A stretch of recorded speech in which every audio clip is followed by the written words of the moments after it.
Good morning, I'm Anna Palmer. And I'm Jake Sherman. And welcome to the Daily Punch, brought to you by Punchbowl News. It's Wednesday, June 17th, 2026. Let's get in the mix. Here are your Washington headlines of the day. Number one, Trump blows up the Clayton nomination. What's next? Number two, Jeffries' big New York City test. And number three, Collins is now set to face off against Ossoff in Georgia. All right, Jake, holy smokes. I came back to quite an interesting morning to be on the pod with President Donald Trump, blowing up plans in the Senate for pretty easy potential confirmation hearing for DNI, FISA being renewed, and now all of a sudden Donald Trump has different plans. Well, let me just take you behind the curtain here. Andrew and Laura wrote a great top this morning that the world will never see. They wrote a top kind of knitting together the ideas of the Jay Clayton nomination at DNI and Todd Blanche nomination to be AG were going quite well. And after weeks of just public clashes between the White House and Senate Republicans, they had this plan to move together the Clayton nomination and quickly and approve FISA Section 702. All of those things sounded good until Donald Trump said this morning he will not approve FISA without the Save America Act. And Jay Clayton, they were canceling the Senate hearing on DNI and will not go forward until Jamie McDonald is approved to be U.S. Attorney for the Southern District of New York, and Bill Pulte will remain as the acting DNI. This was going too well for Trump. Things were too normal on this front for Donald Trump's liking, it seems. And he is snatching defeat. Snatching defeat from the jaws of victory, I guess, is the saying here. I hope that's the saying. I think that's the opposite of the typical saying. Well, whatever the case is, he's doing something stupid in my estimation. Wow, okay. Because Jay Clayton would have gotten confirmed this week. He would have had FISA approved. It is what it is. I'm not going to get too exercised about this one way or the other. But I mean, this is just such self-own that I just, leaving aside the Save America conversation, which of course could never get through the Senate or the House at this point, he could have had FISA approved. He could have had Jay Clayton, who is getting bipartisan support at DNI, instead of Bill Pulte, who has zero national security experience. Instead, he is blowing this all up and giving himself a headache and having new fights with Senate Republicans. And Anna, it's June. It's June. He could lose the majority in 5 months, less than 5 months. Yeah. He does not have much more time left. And he is pissing off Senate Republicans, and that's his choice. We all live our lives and make decisions on work as we see fit. But what do you think? Yeah, I mean, listen, I think this is, to your point, there has been this friction between Trump and Senate Republicans over the past several weeks, right? I mean, if you go back, just zoom out here. He has had disputes with his own party over several things: the White House Ballroom Project, the Anti-Weaponization Fund, Iran, other issues. And now he seems to want to pick another fight. Right as things were kind of turning a corner, you had Senate Majority Leader John Thune ready to actually have a win, kind of move forward past this FISA issue, past DNI. Even the nomination for his attorney general was looking pretty good. And now all of this throws that into flux, right? And if he wants to do anything, it is going to be harder and harder when he continues to upset not only the people that are retiring in his party in the Senate, but just everybody in the Senate. Republicans want to have a win. They do not want to have the Save America fight, right? That has already happened. There is a recognition among many in the Senate Republican caucus that it's not going anywhere. But let's put FISA on the shelf, FISA and Save on the shelf, because that's a fight that I agree with everything you said. He could have had Jay Clayton confirmed by Friday, Monday, Tuesday. And now it becomes much more fraught, Jake, because Democrats have said they're not going to support FISA, though, if Pulte's in place. And James McDonald at SDNY, Chuck Schumer and Kirsten Gillibrand, have to return a blue slip.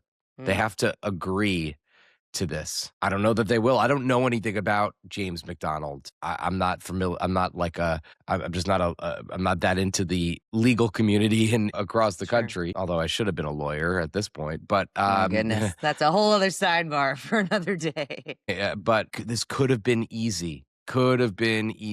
It's not. And I feel bad for all of the people who've been twisting themselves, and I don't feel bad for anyone, but all these people have been twisting themselves in pretzels to get Clayton's nomination sped through the chamber. Democrats waiving all sorts of rights that they have to get this done and gearing up to pass this guy, and all of a sudden, it's just blown up again. It's blown up again. And I'll mention before we move into the break and into the number 2 item, Todd Blanche at DOJ, there are some good signs for him, but that could get blown up too. I don't know. I could just tell you that the relationship between Senate Republicans and the White House is at its low. It's at its low. Yeah. And I don't know where it comes back from here, but at some point next year, if Donald Trump loses either one or both of these chambers, House or Senate, he's going to miss the days where he had an all Republican Washington. And what's amazing to me is for all of Trump's political skill, and whether you like him or not, he is a once in a generation political figure, right? I mean, there's very few people like Donald Trump. He's just never been able to master Congress. It has been stunning to see. Memories are long, Jake, for senators. And Oh this my is going to God. be one of the things that is just going to be another, kind of point of contention of how this conference deals with the president, right? Because Yep. they feel like they're working in good faith, and then all of a sudden the rug's pulled out from under Yep. them. That has consequences, That's such a good point. It's you such a know? good point. It's like they're trying to be strategic. They're trying to do all this stuff and work in good faith to get Jay Clayton approved. And all of a sudden, Trump just pulls this on him. Yeah. I agree with you. All right, Jake, let's move on to the number 2 story of the morning. Neither House Minority Leader Hakeem Jeffries nor NYC Mayor Zoran Mamdani is on the ballot next week, but Tuesday's primaries will still test their political power. Super interesting dynamics here as you have Jeffries and Mamdani backing different candidates in several different races, and it really is kind of a zero-in kind of look at the establishment Democrat versus what is kind of the rising Mamdani-esque candidates. Yeah, so Adriano Espaillat, the chair of the CHC Congressional Hispanic Caucus, and Dan Goldman are both facing Mamdani-endorsed left-wing primary challengers. Goldman's in serious trouble against former New York mayoral candidate Brad Lander, and Mamdani also endorsed Claire Valdez to replace Nydia Velázquez in New York.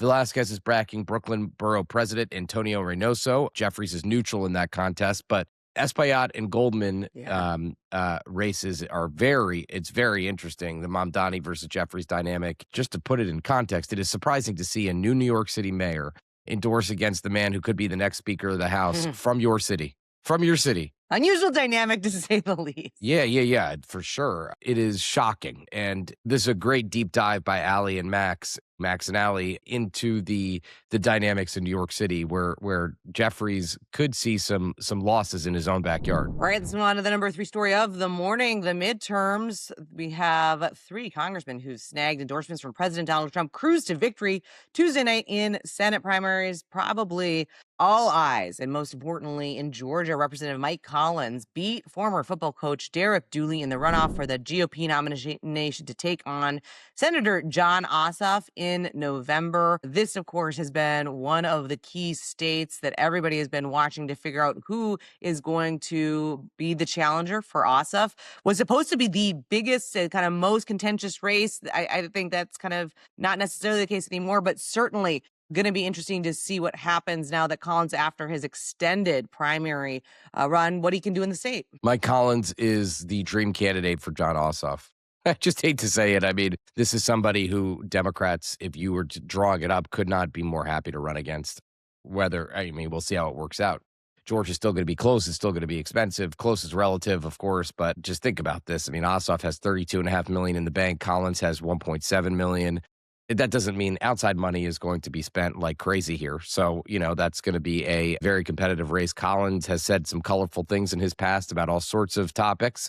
So we'll see how that works out. Otherwise, other places that decided elections yesterday, Barry Moore is the nominee for Senate in Alabama. Trump endorsed Barry Moore. Kevin Hern, also endorsed by Trump, is going to be the nominee in Oklahoma. He will be a senator, Kevin Hern. There's no question about that. Two of Trump's picks came in second in Oklahoma. Mark Tedford led Trump endorsed Jackson Lawmeyer, a pastor who faced backlash for accusations of infidelity. No candidate received more than 50%. They will move to a runoff in the state's gubernatorial primary. Gettner Drummond and Trump endorsed former state senator Mike Mazzei will compete in a runoff election to replace Kevin Stitt.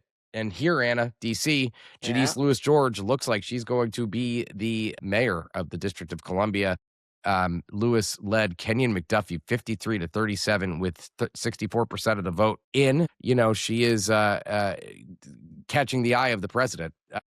The president says if she wins, he'll take over the District of Columbia, which, by the way, I don't think that's an idle threat. I don't think that's an idle threat at all. Kenyon McDuffie was kind of the more establishment candidate. Louis George was the more Mamdani flavored candidate. And that's going to be something interesting to watch because in D.C., all that matters is the Democratic primary, and that was last night. All right. One quick note. I want to give a huge shout out to Brendan Peterson. He has been crushing it on Crushing it. all things housing policy, all the twists and turns. He has an item this morning looking at how the agreement came together. We are going to be hosting a Future of Housing event next week, June 24th. Brendan's going to be on stage. We're going to be interviewing Representative Mike Flood, the Republican from Nebraska, as well as a panel. Really interesting time to be having this conversation. Encourage people to check it out, RSVP at punchbowl.news/events. Also, I was in Chicago Yes, you with were. Illinois Governor J.B. Pritzker, talking all things news of the day, 2028, Willie Woney, the Obama Library, and we had a